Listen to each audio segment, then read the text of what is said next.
I come from a news background. I worked in news for about 20 years.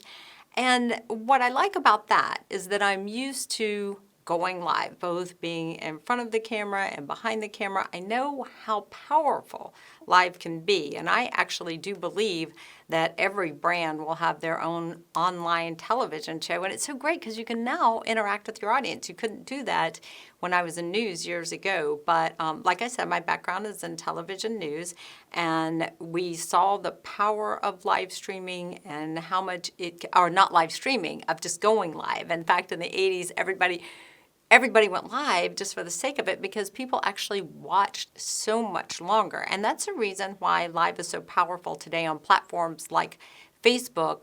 Live gets priority in the news feed. People watch it 4 times longer. People actually love that they can interact, and they actually love that things can go wrong. And that's one reason that people love to watch live. So I wanted to, show you a couple of pictures from my news career, if we can see those. So you can see I go way back, but this was the time that television news started going live all the time. So I'm very familiar with how powerful live is, how important it is, and I have that experience with producing live shows. So I think our skill set is really great, and I help clients work with all of their stakeholders and that kind of thing, like how can we make this better for your sponsors, for the organization, how do we tell your brand story during the live, and how do we help you get more out of it when it's over. So the organization, the attendees on the live, and the sponsors, 3 great stakeholders that I always help clients. How do we make the most for them and make the most of your event?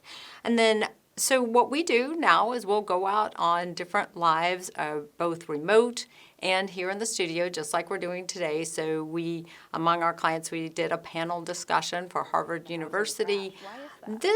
And you'll see, Thomas will talk a little bit later about the difference in, microphones. How many microphones do you need? Sounds a little more challenging than video. And so on this live stream, we had 6 open mics. And so you have to be able to control all of those mics. The camera is actually pretty easy, but this looks really basic after you've seen the ball drop and those kind of things. But these are important, these panel discussions with internal communications. We have a lot of clients that do that.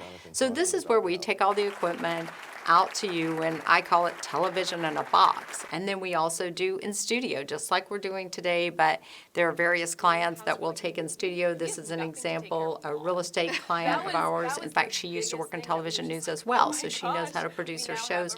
She's talking with a couple of her millennial clients and talking about, their needs in real estate. And so we put together what looks like a mini television show where people can interact and ask questions. I do want to bring up